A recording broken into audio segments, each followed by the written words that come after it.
नमस्कार, आप देख रहे हैं पीडीएस न्यूज। मैं हूं पीसी सैनी। आज इस इंटरव्यू में हम आपकी मुलाकात करवाएंगे सैनी समाज विकास समिति थोई के अध्यक्ष, राजस्थान सरकार पशुपालन विभाग से सेवानिवृत्त उप निदेशक डॉक्टर जेएलजी सैनी से। इनका योगदान जब ये पशुपालन विभाग में थे तो किसानों को, पशुपालकों को खूब मिला है। सेवानिवृत्ति के बाद में इनके सामने एक विचार आया कि अब सेवानिवृत्त होने के बाद जो सेकंड पारी कहते हैं हम, उसकी शुरुआत कैसे करें। तो थोई, रामपुरा और लोरवाड़ा, इन 3 ग्राम पंचायतों को मिलाकर एक सैनी समाज की विकास समिति बनी, जिसमें इनको अध्यक्ष पद मिला। अध्यक्ष के रूप में ये चयनित हुए और 2 साल कार्यकाल पूरा इन्होंने कंप्लीट किया। अब इस सैनी समाज विकास समिति की भूमिका क्या रही इन 2 सालों में, आने वाले समय में इस समिति की भूमिका क्या रहेगी, किस तरह से इसके उद्देश्य रहेंगे, इसका संचालन कैसा होगा, ये सारी बातें जानने के लिए आज हम आए हैं सेवानिवृत्त उपनिदेशक डॉक्टर जेएलजी सैनी के द्वार और जानते हैं उनसे इस पूरी सैनी समाज विकास समिति की भूमिका इन पिछले 2 सालों में कैसी क्या रही। डॉक्टर साहब, स्वागत आपका हमारे चैनल पर। धन्यवाद सर, नमस्कार जी। सबसे पहले तो मैं आपके चैनल को धन्यवाद देता हूं कि मेरे कार्यकाल के दौरान आप लोगों ने जो है हमारे हर कार्यक्रम को आपने बहुत अच्छी तरीके से कवर किया। इसके लिए आपका बहुत बहुत धन्यवाद, बहुत बहुत शुक्रिया। शुक्रिया सर। अब सबसे पहले मैं आपको ये बताता हूं कि हमारी जो सैनी समाज विकास समिति का गठन कब हुआ था, किस उद्देश्य से हुआ था, इसके विधान क्या है, इसका मैं संक्षिप्त रूप से बताता हूं कि हमारा सफर 25/9/2022 को शुरू हुआ था इस समिति का। 3 ग्राम पंचायत थोई, लोरवाड़ा और रामपुरा के सैनी समाज के बंधुओं ने मिलकर के और आम सभा बुलाई गई थी। आम सभा में सर्वसम्मति से हमारी कार्यकारिणी का चयन हुआ था और इसके दौरान हमारी कार्यकारिणी के जो 35 सदस्य का चयन हुआ था, उसमें हम एक संरक्षक, 11 पदाधिकारी और बाकी 23 जो है सदस्य के रूप में कार्य कर रहे हैं। इन्होंने कदम से कदम मिलाकर कार्य किया। हमारी समिति बनने के बाद में हमारा जो समिति का उद्देश्य था कि समाज में शिक्षा से कोई वंचित नहीं रहे, शिक्षा के क्षेत्र में काम करना, किसी प्रकार की प्राकृतिक आपदा में काम करना और शिक्षा के क्षेत्र में बच्चों को, मेधावी छात्रों को प्रोत्साहन देना, उनको सम्मानित करना, इस तरह के आयोजन हमने किए हैं। हमने अब तक इस कार्यकाल के दौरान 2 प्रतिभा सम्मान समारोह आयोजित किए हैं, बहुत ही भव्य तरीके से। उसमें 50 से अधिक हमारे समाज की प्रतिभावान छात्र छात्राओं को हमने मंच पे सम्मानित किया है, जिसमें बहुत भव्य तरीके से जो है उनको उत्साहवर्धन किया है। इसके अलावा माता सावित्रीबाई फुले की जयंती हमारे कार्यकाल में 2 बार मनाई गई, जिसमें एक बार हमने हमारे समाज की महिला शिक्षिकाओं को सम्मानित किया, जो चाहे निजी क्षेत्र में अध्यापन का कार्य कर रही हो, चाहे सरकारी क्षेत्र में कार्य कर रही हो। इसके साथ ही हमने जो अभी इसी 2025 में सावित्रीबाई फुले की जयंती 3 जनवरी को जो मनाई गई, वो एक विशाल रक्तदान शिविर के रूप में मनाई गई, जिसमें आप लोगों का जो हैप्पी ऑर्गेनाइजेशन का बहुत बड़ा वो सहयोग रहा और आप लोगों ने भी जो है इसमें बढ़ चढ़ करके लिया। हम लोगों ने जो है काफी इसमें सावित्रीबाई फुले की बैनर के नीचे, हमारे समान जो संगठन के नीचे हमने भी मेहनत करी, जिससे बहुत अच्छी सफलता मिली।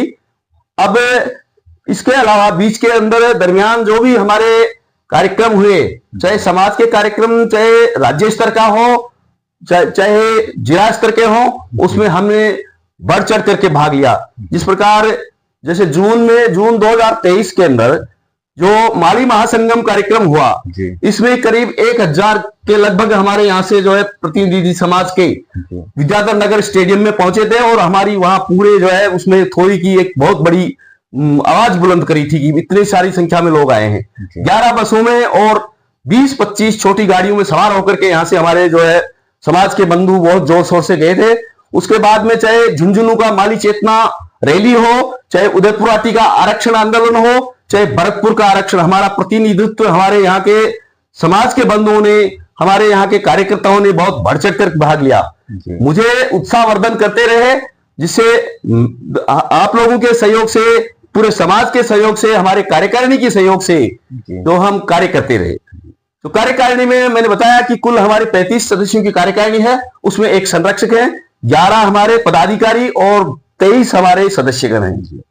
तो डॉक्टर साहब, भवन नहीं था संस्था का, आपके कार्यकाल में एक बड़ी उपलब्धि है कि महात्मा ज्योतिबा फुले संस्था के लिए भवन का निर्माण करवाया गया, उसकी भूमिका कैसे क्या रही? जी, इसके लिए भी मैं आपको बता दूं कि इसमें पूरे समाज का सहयोग रहा और आज्ञा होकर के हमने कार्य किया, उसमें पीछे से समाज के लोगों ने हमारा कदम से कदम मिला करके उत्साहवर्धन कर रहे हैं।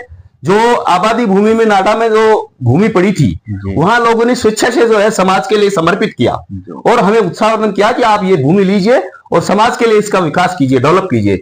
समाज के लोगों ने जो है अपने सहयोग राशि से, भामा साहू ने, अब उसमें आज तक की तारीख में उसका उद्घाटन भी हम कर चुके हैं दिसंबर माह में, और आज तक की तारीख में हमारे वहां 150-200 आदमियों का बना हुआ जो टीन सेट बना हुआ है, 4 दीवारी हो गई है।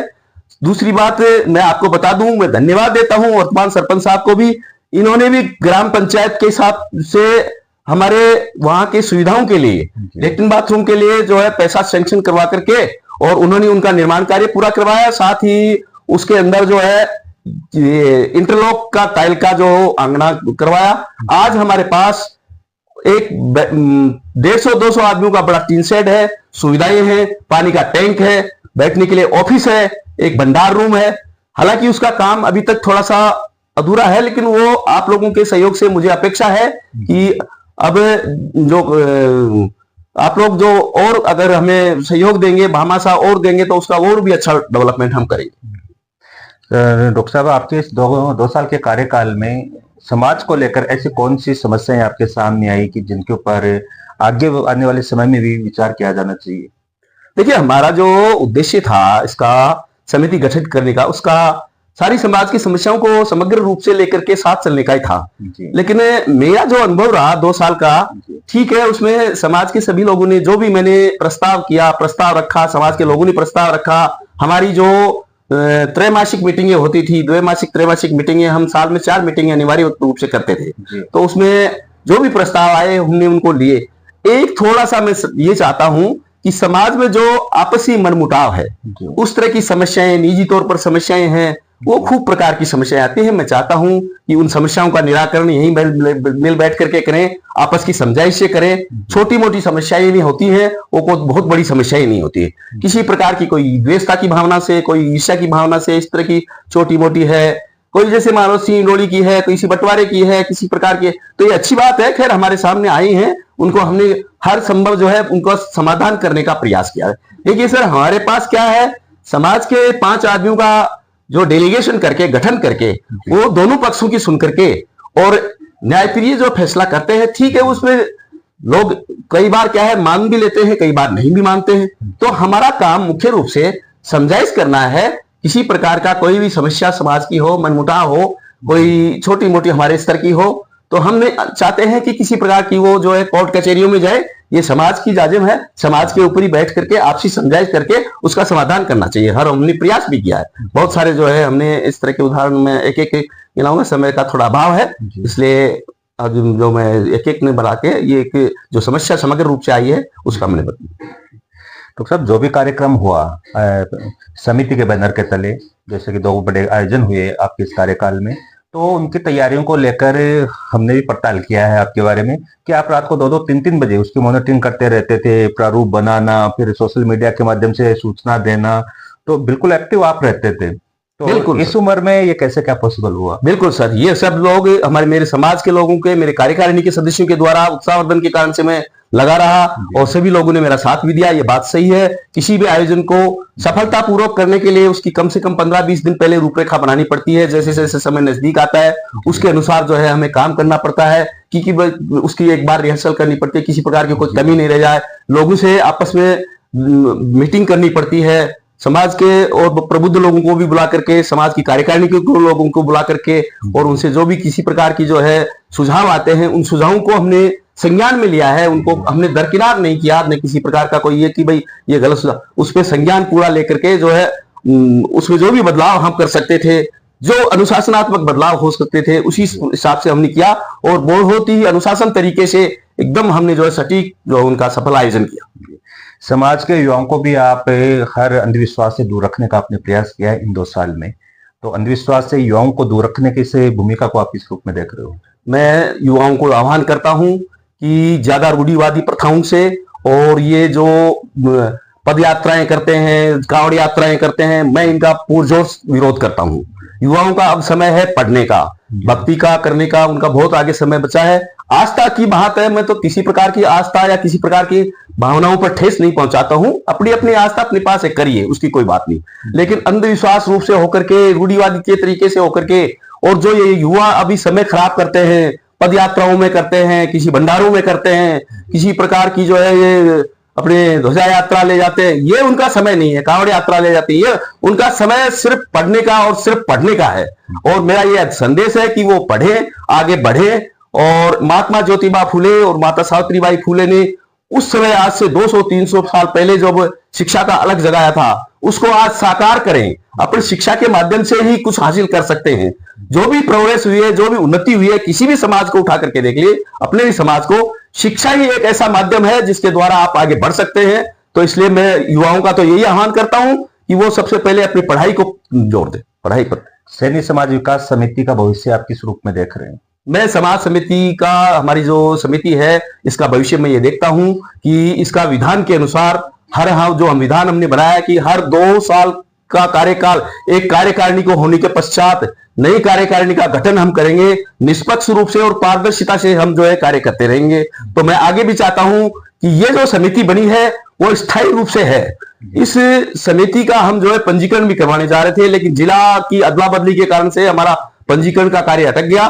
तो आगे के आने वाले कार्यकाल में हमारा इसका पंजीकरण भी हो जाएगा। मैं ये चाहता हूं कि ये समिति इन तीनों पंचायतों में स्थायी रूप से रहे और आगे आने वाले कोई भी किसी प्रकार की जो है कार्यक्रम हो, उनको साथ लेकर के चले, सारे समाज को साथ लेकर के ले। कभी इसको भंग नहीं किया जाना चाहिए। आगे को जो भी कार्यकारिणी बने, जो आए, वो इसको अच्छी तरीके से चलाए।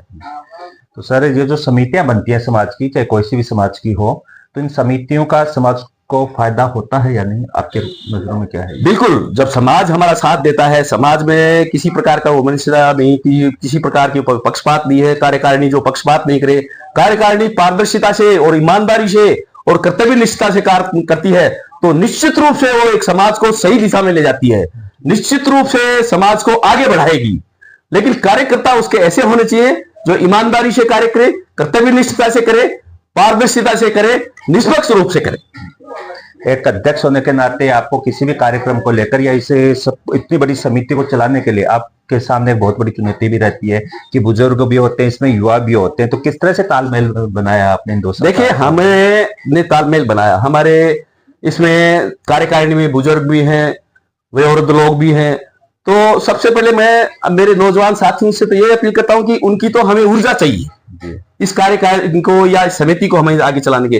तो हमने उसी हिसाब से किया। कोई भी कार्यक्रम हुआ, रात को तैयारी करनी है, कहीं प्रचार करना है, तो हमने युवाओं की जो ऊर्जा है उसको इस्तेमाल किया।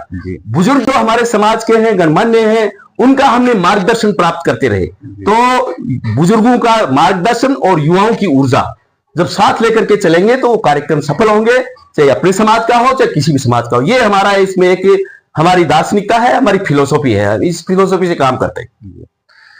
तो डॉक्टर साहब, 2 साल पूरे हो गए कार्यकारिणी को, और जैसा कि आपने बताया कि इस कार्यकारिणी की अवधि 2 साल थी। अब 2 साल कंप्लीट होने के बाद कार्यकारिणी का गठन किस तरह से क्या? बिल्कुल सर, मैंने जैसे आपको पहले ही बताया कि हमारी इस जो समिति का गठन जो हुआ था, इसके लिए जो कार्यकारिणी बनी थी वो 25/9/2022 से थी। इसको 25/9/2024 को ही 2 साल पूरे हो चुके हैं। बीच के अंदर में मेरे कार्यकर्ताओं से, मेरे जो समिति के सदस्यों से कार्य चुनाव के लिए इनकी सहमति लेता रहा।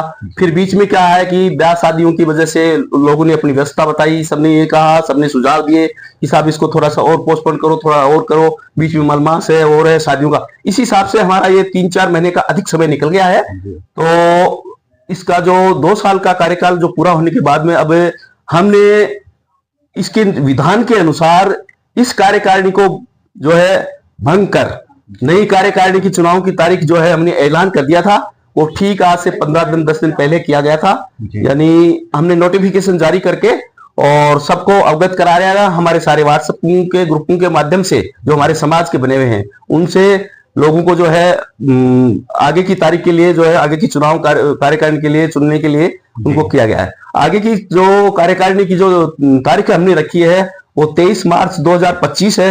समय उसका है 3 बजे का, और स्थान हमारा जो नवनिर्मित महात्मा ज्योतिबा फुले भवन नाडा की ढाणी में है। उसमें मैंने पहले ही आपको बताया कि हमारा बढ़िया अच्छा 600-500 वर्ग गज में जो भवन बना हुआ है, सारी सुविधाएं हैं। एक टीन शेड बना हुआ है जिसमें 150-200-300 आदमी आराम से बैठ सकते हैं। तो इस तरह का हमने एक बार जो किया है। अब इस नई कार्यकारिणी के गठन के लिए जो हमने ऐलान किया है 23 तारीख का, हम 23 मार्च 2025 को वार रविवार है, 3 बजे का समय दिया है। और व्हाट्सएप के माध्यम से भी बार बार मैं मेरे समाज के सभी बंधुओं से अपील करता आ रहा हूं। पिछले 10 दिन से रोज जो है अपील करता हूं व्हाट्सएप के माध्यम से, और मैं आपके चैनल के माध्यम से भी मैं पुरजोर और हाथ जोड़ करके निवेदन करता हूं कि अपने 23 तारीख को तीनों ग्राम पंचायतों के शोधार्थी बंधु अधिक से अधिक संख्या में पधारे। वो एक तरह से एक बड़ी महासभा होगी और बड़ी ऐतिहासिक होगी। मेरे सदस्यों को मैं व्यक्ति से फोन करके भी आग्रह किया है कि वो अधिक से अधिक लोगों को बताएं, और आपके चैनल के माध्यम से भी मैं पुनः आग्रह करता हूं समाज की तीनों पंचायतों के समाज के बंधु निर्धारित समय पर, निर्धारित स्थान पर, निर्धारित दिनांक को अवश्य आए, और निष्पक्ष रूप से सर्वसम्मति से मेरी यही अपील है कि नई कार्यकारिणी का गठन करें जो आगे आने वाले जोश से काम करे। नई कार्यकारिणी को मैं एडवांस अग्रिम रूप से बधाई देता हूं कि वह अच्छा कार्य करेगी। शुक्रिया डॉक्टर साहब। तो आपने सुना इस इंटरव्यू में सैनी समाज विकास समिति थोई के अध्यक्ष सेवानिवृत्त पशुपालन विभाग से उपनिदेशक डॉक्टर जेएलजी सैनी को, जिन्होंने इस कार्यकारिणी की भूमिका, इसके उद्देश्य और 2 साल में इसने किस तरह से समाज हित में कार्य किया, वो तमाम बातें हमने चैनल के माध्यम से जानी। तो अब 23 मार्च रविवार को 3 बजे नई कार्यकारिणी का गठन होगा, और जिसका स्थान है महात्मा ज्योतिबा फुले भवन जो नाडा की ढाणी थोई में है। तो 3 बजे इसका सभा का आयोजन होगा, और उस सभा में हमें नए कार्यकारिणी यह यथावत रहती है या फिर इसमें परिवर्तन होता है, वो उस दिन में पता चलेगा। तो वो भी हम कवरेज करेंगे। तो डॉक्टर साहब, आपने समय दिया और ये जो 2 साल का कार्यकाल था उसके बारे में आपने पूरी जानकारी साझा की, और हम भी आपको बहुत बहुत बधाई देते हैं कि इस 2 साल में आपने इस कार्यकारिणी को 3 पंचायतों को लेकर, और एक जो भूमिका आपने बनाई, एक उद्देश्य आपने बनाया, वो उसमें आप सक्सेस हुए। आपने यहाँ संस्था का भवन दिया, आपने 2 बड़े आयोजन करवाए, इसके अलावा आपने समाज को एकजुटता में आप रखे। इसके अलावा जहां जहां भी सैनी समाज को जरूरत पड़ी एकजुटता की, वहां पर भी आप इस क्षेत्र के युवाओं को लेकर गए। तो बहुत बहुत धन्यवाद। धन्यवाद सर। मैं आपके चैनल को पुनः धन्यवाद देता हूं कि जब जब भी हमारे कार्यक्रम हुए, जब जब भी आपने प्रसारित किया, बहुत शानदार तरीके से प्रसारित किया, जिससे हमें बहुत बड़ा बल मिला, संबल मिला। लोग देखते रहे आपके चैनल के माध्यम से, हमें बहुत कुछ जो है इस तरह की जो है फीडबैक भी मिले हैं कि वास्तव में जो है हमारा जो कार्यक्रम को आपने जिस तरीके से प्रसारित किया, उसके लिए मैं बहुत बहुत धन्यवाद आपको फिर शुक्रिया गुजार हूं। धन्यवाद सर। शुक्रिया सर, धन्यवाद।